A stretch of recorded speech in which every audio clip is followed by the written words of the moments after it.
Michael Shikha Niketan Higher Secondary Government-sponsored co-ed English medium school has taken an excellent initiative of teaching and make our students learn day-to-day lessons through audio and video in our YouTube channel.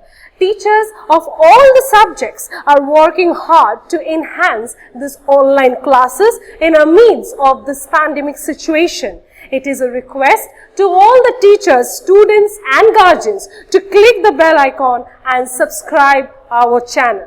So in the third part, we shall be learning about the Treaty of Paris. So while the Crimean War were occurring, or while the Crimean War were simultaneously overtaking the mishappenings and happenings in the entire European countries, we are learning about some Treaty of Paris, or some treaty been signed to in the year of 1856. So in the year of 1856, the Treaty of Paris been signed between Russia and the Britain, France and Turkey, and Austria was in the neutral power. Russia claims over the Greek Christians had to withdraw under pressure. France, Britain, Austria undertook to protect the independence and territorial integrity. This is the impact of Treaty of Paris. Now we shall be learning about during the Crimean War, we should not forget about someone which had donated or which has given or provided the entire life for the serfdom of human mankind, and that is none other than Florence Nightingale. So here is a Florence Nightingale. So basically Florence Nightingale was a nurse and said to be that founder of modern nursing. Florence Nightingale said to be the founder of modern nursing.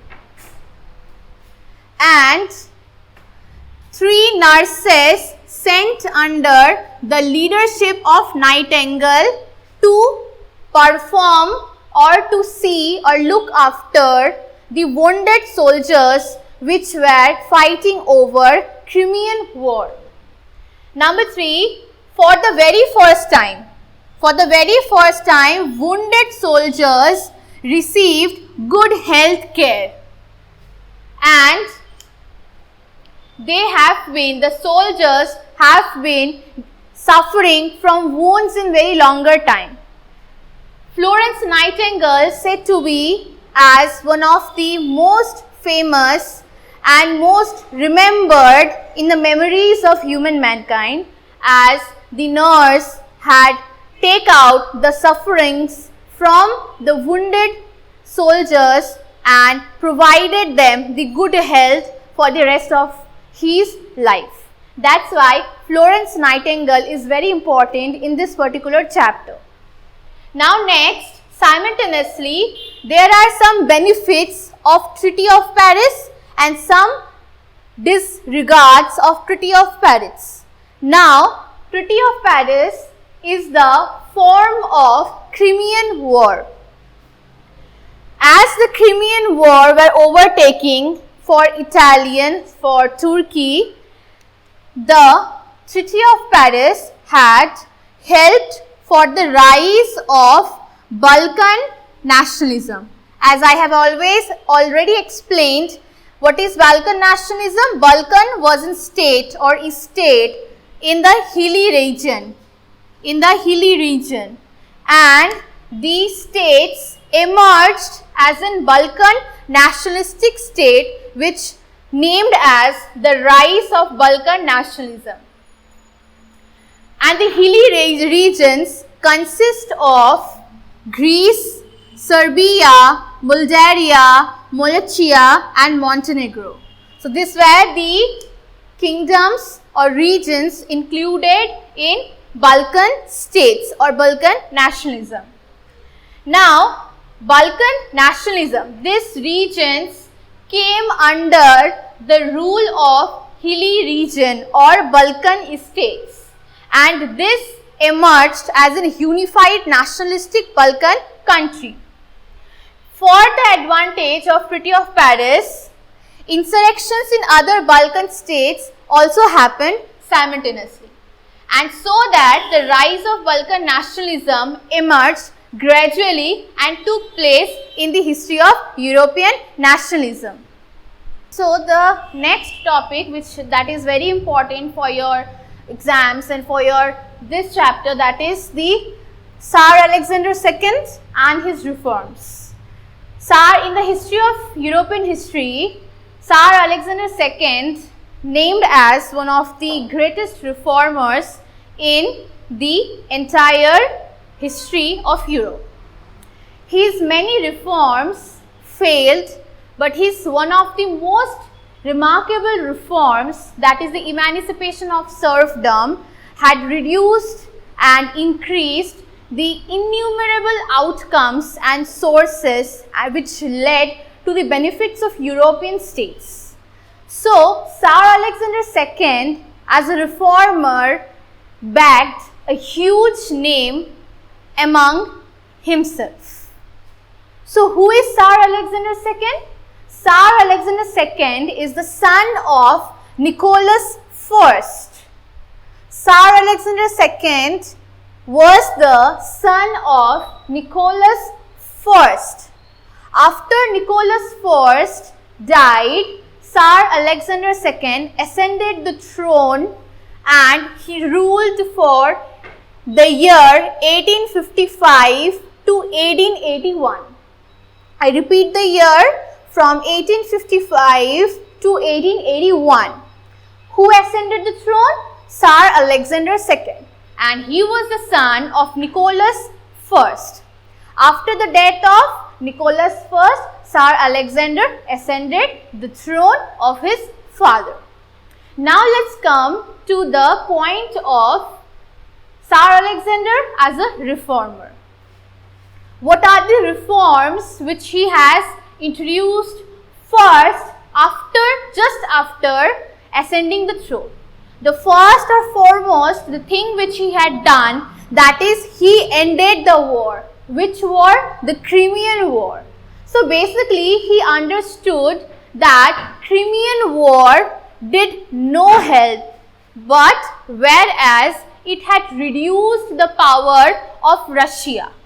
For making it a point on point, he thought to demolish or to stop the war of Crimean War, because on the other hand, Russia is not able to perform best after Crimean War, because Russia was already weakened by the continuous war, that is Crimean. So the first point or the first reform he introduced was that he ended the war. He ended the war, Crimean War. Then he reduced the autocratic rule. He reduced the despotic and powers of autocracy in his kingdom or in his country. He reduced their power. He reduced autocratic power. He also stopped the press censorship and it was withdrawn by his reform.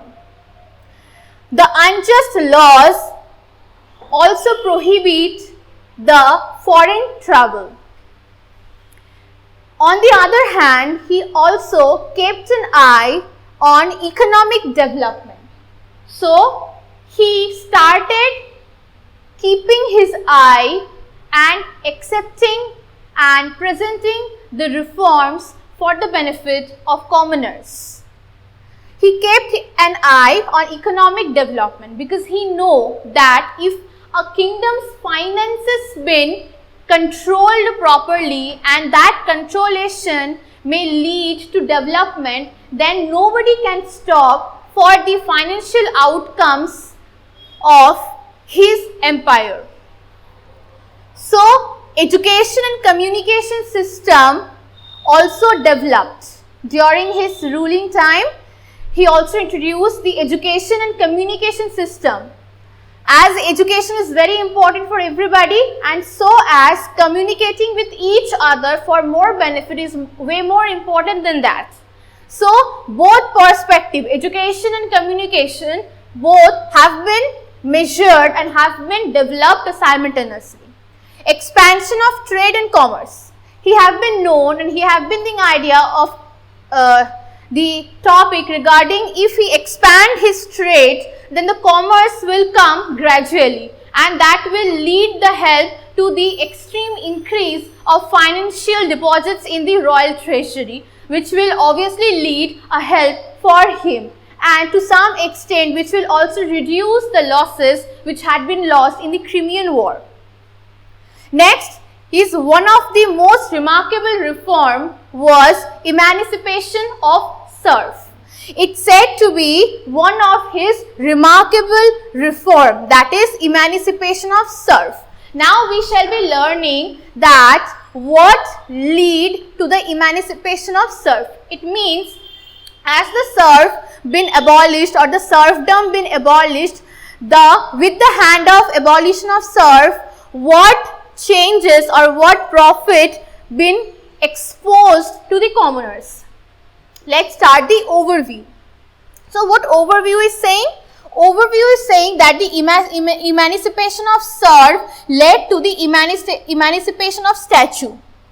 And this emancipation of serf and emancipation of statute led to the result of increasing collection of land revenue. Agricultural production increased simultaneously. Obviously, if there is no authority of serf and serfdom, then the land revenues collection will be prompted in royal treasury, and that particular prompted of royal treasury in the finances will to some extent will lead the production, increase in production of agricultural basis. And third or the last, it improved the general condition of peasantry. So all these reforms of Tsar Alexander II had to be named or titled as the one of the most important or one of the most gradual or modernized influences in the history of Europe. As we simultaneously learning about it, we shall be knowing about that there were so many things which Tsar Alexander II had introduced as a form of reform for the benefits of human mankind only. And to some extent, not only the benefit of human mankind, but also it had benefited the very poor peasants, the life of peasants and their peasantry production.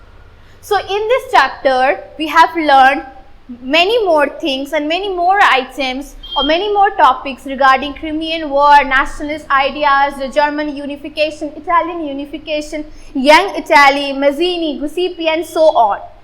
If you have any problem, do let me know personally, and apart from that, you can see or look after the video gradually in a gradual process. Don't forget to read your textbook very properly, and if I have helped you to understand by my video, then please put a thumbs up and comment below that you have done watching my video and put a thumbs up. Thank you.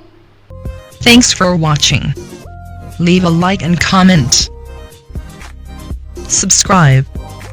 And do share the video among your friends.